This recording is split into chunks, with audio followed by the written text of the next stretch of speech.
So this is Dash and Bash. Actually be able to edit that. That's pretty awesome. So like what happened here, you know, we have all these really happy-go-lucky stories around the country. You know, we have like, you know, a chemistry teacher who rises up to the top of his organization, you know, to pay for his health insurance. And then we have a little kid who, you know, pretty much a 7-year-old who had to raise money for her own brain cancer surgery. You know, the media always tries to make these stories seem like it's happy. I mean, it is it's heroic at the same time. We're not going to knock that 7-year-old making money for their own brain cancer. Yeah, amazing. We're not knocking the hustle.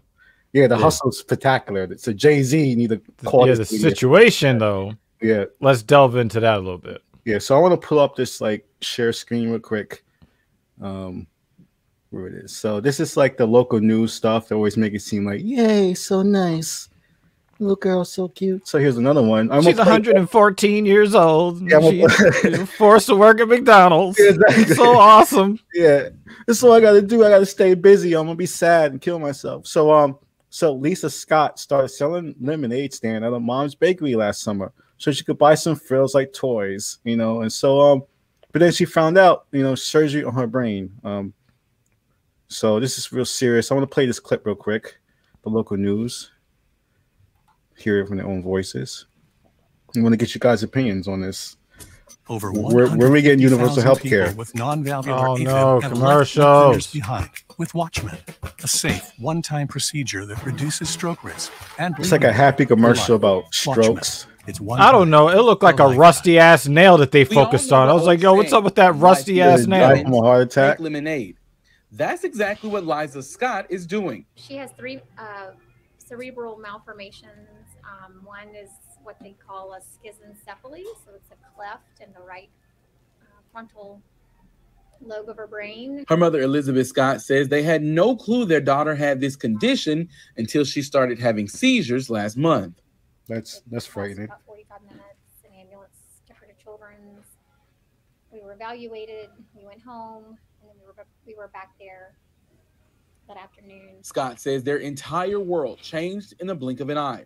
Now Liza has to undergo 2 brain surgeries and possibly more in years to come, which could become a financial burden when it comes to medical bills. I've spent many a night in the middle of the night just on my hands and knees crying and praying and, you know, how am I going to do this? How are we going to do this? I'm a single mom. To help pay for some of those medical bills, Liza decided to sell lemonade here in her family shop.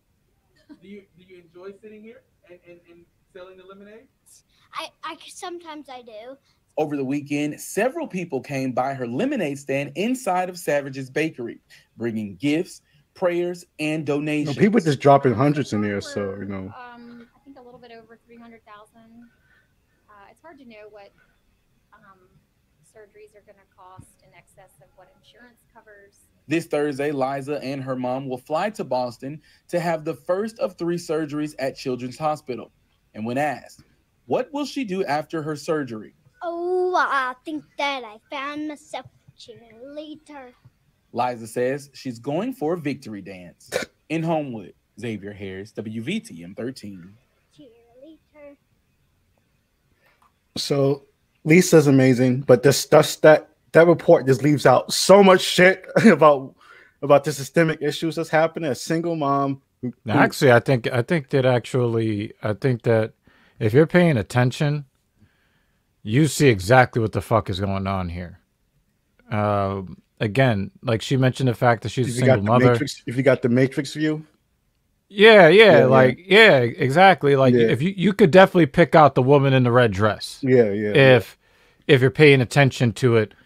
And we've seen stories like this across the United States. You know, watching that video clip, it reminds me of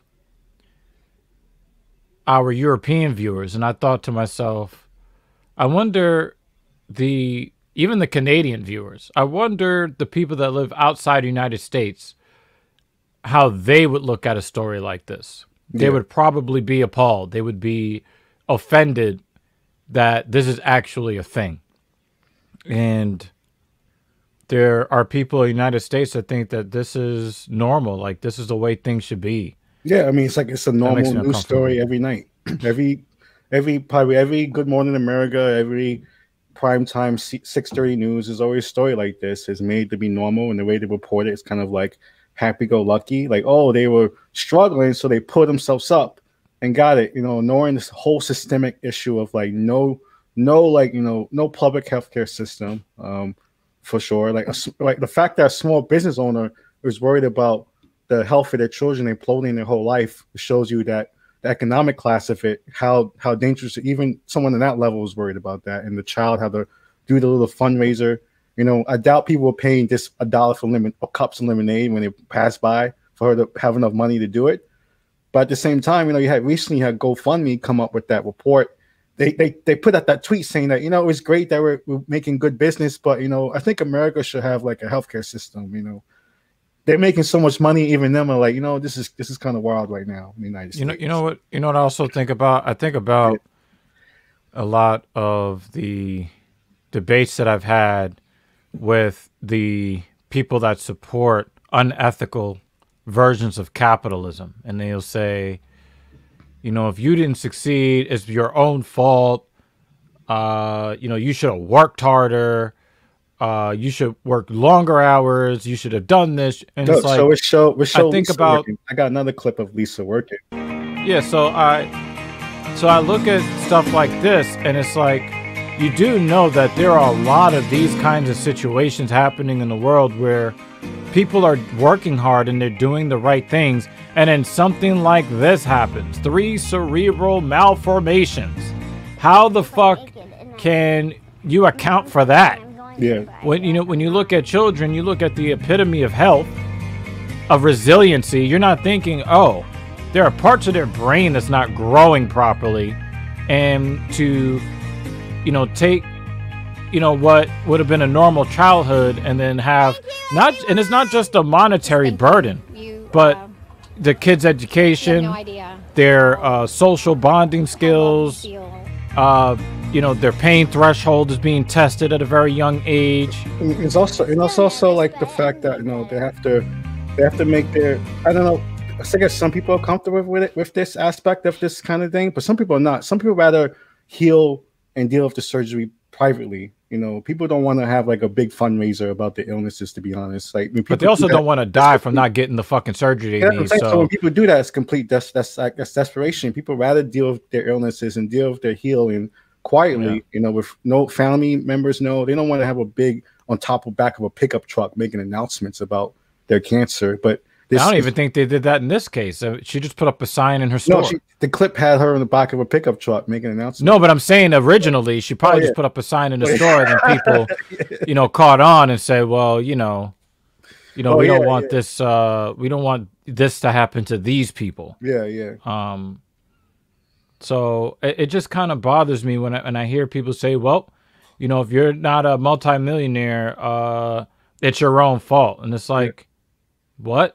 Like, this woman owns a business, and she's worried that everything could fall apart just because of 3 brain surgeries that her 7-year-old needs. So I just wish that people, they were just a little bit more compassionate instead of caping for the wealthy. I mean, being wealthy is great and fine, but can we just make sure that at the very bottom level, that people can survive? Yeah, I mean, the idea is to take care of women and children. When the ship is sinking or something crazy has happened, that's the first people you take care of is the children, the people who can't fend for themselves, and the fact that children have to fend for themselves.